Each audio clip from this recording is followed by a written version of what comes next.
Hello guys, नमस्कार। मैं doctor Neha Patel, naturopathy consultant and yoga expert. जैसा कि मेरा मिशन इस टाइम पर चल रहा है कि young again mission. Young again mission का मतलब क्या है कि बहुत सारे लोगों के साथ ऐसा होता है कि लोग अपनी बॉडी पर अपनी खुद की लाइफ के लिए कुछ स्टेप नहीं ले पाते हैं। अपनी लाइफ में इतने बिजी हो जाते हैं कि अपने आप को कॉम्प्रोमाइज़ करते हैं, अपने आप के लिए टाइम नहीं निकाल पाते हैं, एक्सरसाइज नहीं कर पाते, योगा नहीं कर पाते, अपने लिए टाइम नहीं निकाल पाते, मेडिटेशन के लिए, योगा के लिए, बाकी सारी चीज़ों के लिए, डाइट मेंटेन करने के लिए, वेट लूज़ करने के लिए, जिसकी वजह से वो एक ना एक दिन जा करके किसी बड़ी बीमारी से ग्रसित हो सकते हैं। सो गाइज़, अगर आप लोग मुझे सुन रहे हैं तो प्लीज़ इस पर फोकस करिए और हमारे मिशन में साथ दीजिए अपने आप को दोबारा से अपनी हेल्थ को रीगेन करने के लिए। ओके, तो हमारा चैलेंज 1 था सोशल मीडिया फास्टिंग, जो कि बहुत ही ज़्यादा हमारे लिए हार्मफुल है। हमें सिर्फ और सिर्फ इवनिंग के टाइम पर 3 घंटे के लिए सोशल मीडिया फास्टिंग करनी है। उससे क्या होगा, एक तो हम यूवी रेडिएशन से बच जाएंगे, हमारी आइज़ को थोड़ी सी रिलैक्सेशन होगा, अपनी फैमिली मी टाइम होगा, वो हमारी फैमिली के लिए टाइम होगा, और उसमें हम बाकी लोगों से भी अच्छे से इंटरेक्शन कर सकते हैं, बातें कर सकते हैं, और हमारी आंखों को रिलैक्सेशन होगा, जिसकी वजह से हमें नींद प्रॉपर आएगी। और हमारी नींद ही डिसाइड करती है कि हमारा आगे अगले आने वाला दिन कैसा है।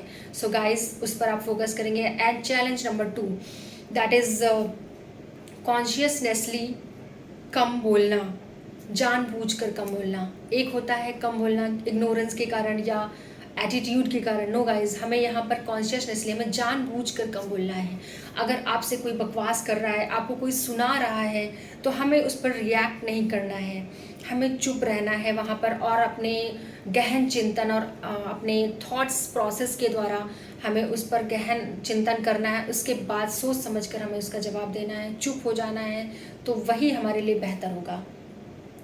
एक्चुअली आज का ज़माना क्या है कि लोग सुनना कम चाहते हैं, बोलना ज़्यादा चाहते हैं, बोलने की होड़ लगी हुई है। तो भगवान ने हमें 2 कान दिए हैं और 1 मुंह दिया हुआ है। भगवान ने भी डिसाइड करके बोला था कि हमें सुनना ज़्यादा है, बोलना कम है। तो इस पर आप लोग अमल कीजिए, सुनिए ज़्यादा और बोलिए कम। और वैसे भी साइंटिफिकली प्रूव्ड है कि हम जितना ज़्यादा बोलते हैं उतनी ज़्यादा हमारी एनर्जी खर्च होती है। सो गाइस, हमें अपनी एनर्जी को कंजर्व रखना है, एनर्जी को बचाना है। जो मैंने अपने मौन व्रत का जो मैंने वीडियो बनाया था, उसमें आपको ऑलरेडी मैं बता चुकी हूँ सारी चीज़ें, लेकिन कम बोलना है, ये आज मैं बताने चाह रही हूँ। इसको मैं एक स्टोरी के फॉर्म में आपको बताना चाहती हूँ। एक्चुअली 3 इंजीनियर्स रहते हैं, उन लोग को एक कॉन्ट्रैक्ट मिलता है कि एक ब्रिज बनाना है उन लोगों को। उन लोगों ने एक ब्रिज बनवाया, लेकिन किन्हीं कारणों की वजह से वो जल्द ही 1 साल के अंदर वो टूट गया। तो वहाँ का जो शासक था, वहाँ का जो मेन था, हेड था, उसने उन तीनों को बुलवाया। और ये काफ़ी पुराने समय की बात है। तो उस टाइम पर सज़ा के रूप में मिलती थी फांसी। फांसी इन द सेंस, उस टाइम की फांसी कैसी कि एक चक्र टाइप का चक्कर घूमता रहता था, चक्रा, और उसमें जो है धारदार जो है ब्लेड्स लगी हुई होती थी। तो जब वो घूमता हुआ वहाँ पे आएगा, उसका सर कट जाएगा। तो सबसे पहले इंजीनियर नंबर 1 की बात आती है, तो उसको उस पर रखा जाता है, और वो जैसे ही वहाँ पे आता है तो वो जो चक्कर गिननी जो वो मशीन रहती है वो रुक जाती है। तो लोग कहते हैं भगवान की मर्जी, इसको बचाना था इसलिए भगवान ने इसे बचा लिया। दूसरी की बारी आती है, उसके टाइम पर भी सेम उसके गर्दन के पास आकर के वो रुक जाती है, उसके बाद वो भी बच जाता है, बोलते हैं भगवान की मर्जी। लेकिन जब तीसरे बंदे की बात आती है, तीसरे इंजीनियर की बात आती है, तो वो जैसे ही लोग बोलते हैं कि काश भगवान इसकी भी रक्षा कर ले, भगवान इसको बचा लेगा, भगवान भगवान भगवान। तो उस टाइम पर वो बेवकूफ़ क्या बोलता है, आप लोगों को पता है? वो बोलता है, अरे भगवान भगवान क्यों कर रहे हो, देखो इसका नट बोल्ट ढीला पड़ा है।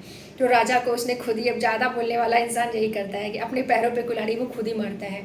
उसने उसको बता दिया, और राजा ने बोला पहले नट बोल्ट टाइट करो, उसके बाद इसको लटकाओ, और वो आया और वो कट गया।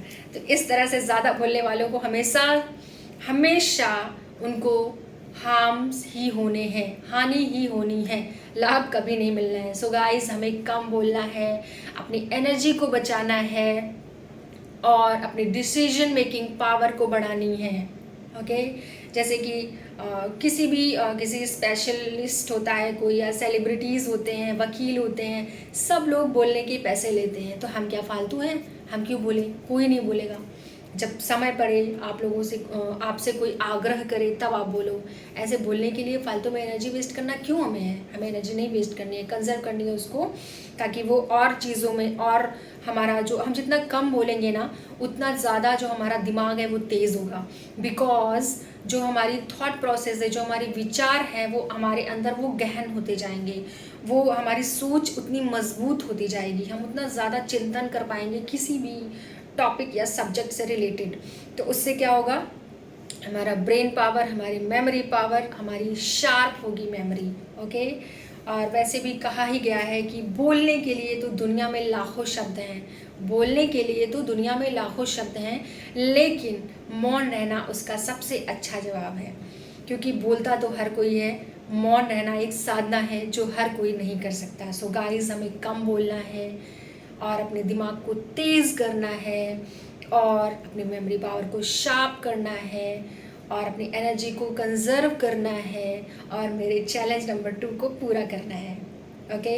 जिससे कि हम दोबारा से अपनी एनर्जी को वापस से पा सकें और अपने यंग रहने के मिशन को कंप्लीट कर सकें। Okay, thank you, bye bye.